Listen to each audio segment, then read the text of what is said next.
August 6. From Ezra, Chapter 3. In early autumn, when the Israelites had settled in their towns, all the people assembled in Jerusalem with a unified purpose. Then Jeshua son of Jehozadak joined his fellow priests and Zerubbabel son of Shealtiel with his family in rebuilding the altar of the God of Israel. They wanted to sacrifice burnt offerings on it, as instructed in the law of Moses, the man of God.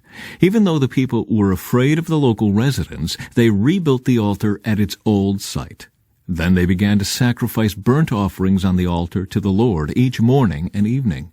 They celebrated the Festival of Shelters as prescribed in the law, sacrificing the number of burnt offerings specified for each day of the festival. They also offered the regular burnt offerings and the offerings required for the new moon celebrations and the annual festivals as prescribed by the Lord. The people also gave voluntary offerings to the Lord. 15 days before the Festival of Shelters began, the priests had begun to sacrifice burnt offerings to the Lord. This was even before they had started to lay the foundation of the Lord's temple. The people began to rebuild the temple. Then the people hired masons and carpenters and bought cedar logs from the people of Tyre and Sidon, paying them with food, wine, and olive oil. The logs were brought down from the Lebanon mountains and floated along the coast of the Mediterranean Sea to Joppa, for King Cyrus had given permission for this.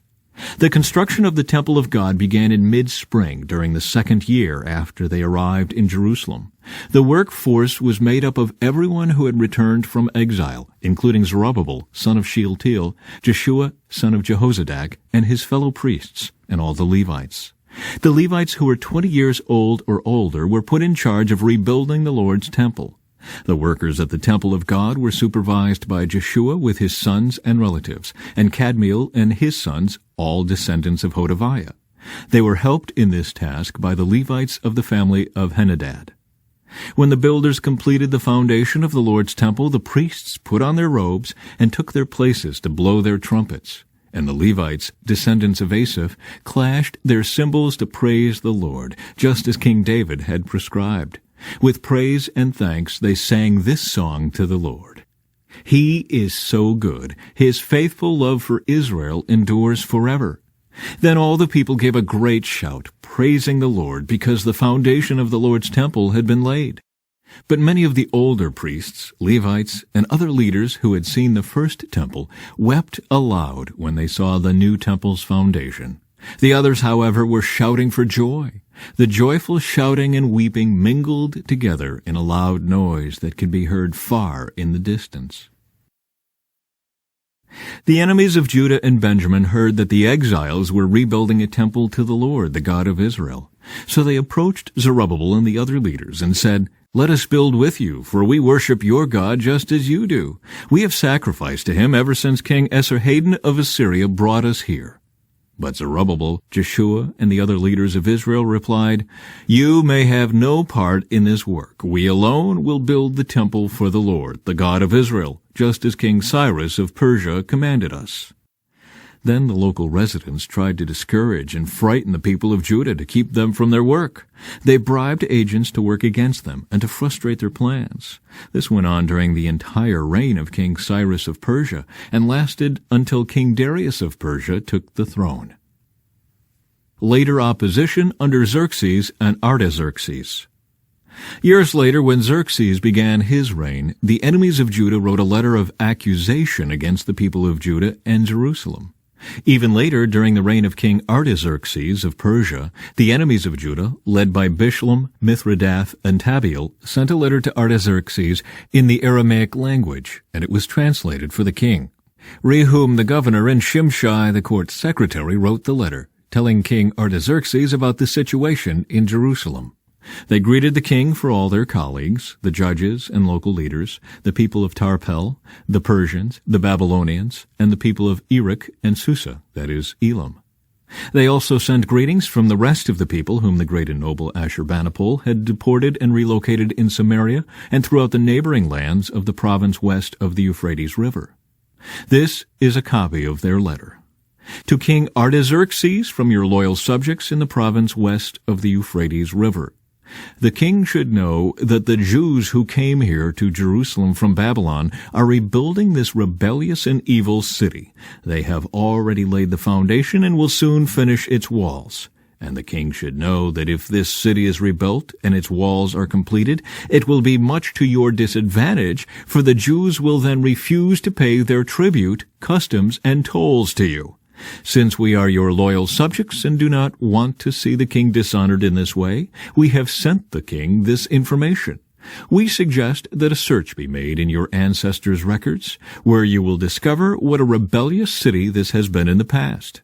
In fact, it was destroyed because of its long and troublesome history of revolt against the kings and countries who controlled it. We declare to the king that if this city is rebuilt and its walls are completed, the province west of the Euphrates River will be lost to you. Then King Artaxerxes sent this reply. To Rehum the governor, Shimshai the court secretary, and their colleagues living in Samaria and throughout the province west of the Euphrates River. Greetings. The letter you sent has been translated and read to me. I ordered a search of the records and have found that Jerusalem has indeed been a hotbed of insurrection against many kings. In fact, rebellion and revolt are normal there. Powerful kings have ruled over Jerusalem and the entire province west of the Euphrates River, receiving tribute, customs, and tolls.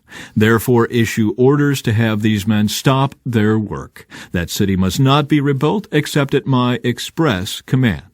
Be diligent and don't neglect this matter, for we must not permit the situation to harm the king's interests. When this letter from King Artaxerxes was read to Rehum, Shimshai, and their colleagues, they hurried to Jerusalem. Then, with a show of strength, they forced the Jews to stop building. From 1 Corinthians. Yet when I am among mature believers, I do speak with words of wisdom, but not the kind of wisdom that belongs to this world or to the rulers of this world, who are soon forgotten. No, the wisdom we speak of is the mystery of God, His plan that was previously hidden, even though He made it for our ultimate glory before the world began. But the rulers of this world have not understood it. If they had, they would not have crucified our glorious Lord. That is what the Scriptures mean when they say, No eye has seen, no ear has heard, and no mind has imagined what God has prepared for those who love Him. But it was to us that God revealed these things by His Spirit. For His Spirit searches out everything and shows us God's deep secrets. No one can know a person's thoughts except that person's own spirit, and no one can know God's thoughts except God's own spirit. And we have received God's Spirit, not the world's spirit, so we can know the wonderful things God has freely given us. When we tell you these things, we do not use words that come from human wisdom. Instead, we speak words given to us by the Spirit, using the Spirit's words to explain spiritual truths. But people who aren't spiritual can't receive these truths from God's Spirit. It all sounds foolish to them, and they can't understand it. For only those who are spiritual can understand what the Spirit means.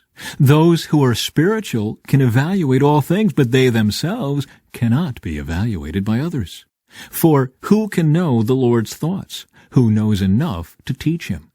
But we understand these things, for we have the mind of Christ. Dear brothers and sisters, when I was with you, I couldn't talk to you as I would to spiritual people. I had to talk as though you belonged to this world, or as though you were infants in the Christian life. I had to feed you with milk, not with solid food, because you weren't ready for anything stronger. And you still aren't ready, for you are still controlled by your sinful nature. You are jealous of one another and quarrel with each other. Doesn't that prove you are controlled by your sinful nature? Aren't you living like people of the world? When one of you says, I am a follower of Paul, and another says, I follow Apollos, aren't you acting just like people of the world? Psalm 28. I pray to you, O Lord my rock. Do not turn a deaf ear to me, for if you are silent, I might as well give up and die. Listen to my prayer for mercy as I cry out to you for help, as I lift my hands toward your holy sanctuary. Do not drag me away with the wicked, with those who do evil, those who speak friendly words to their neighbors while planning evil in their hearts. Give them the punishment they so richly deserve. Measure it out in proportion to their wickedness. Pay them back for all their evil deeds. Give them a taste of what they have done to others. They care nothing for what the Lord has done, or for what his hands have made.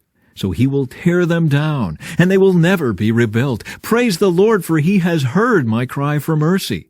The Lord is my strength and shield. I trust him with all my heart. He helps me, and my heart is filled with joy. I burst out in songs of thanksgiving. The Lord gives his people strength. He is a safe fortress for his anointed king. Save your people. Bless Israel, your special possession. Lead them like a shepherd, and carry them in your arms forever. From Proverbs. The Lord directs our steps, so why try to understand everything along the way? Don't trap yourself by making a rash promise to God and only later counting the cost.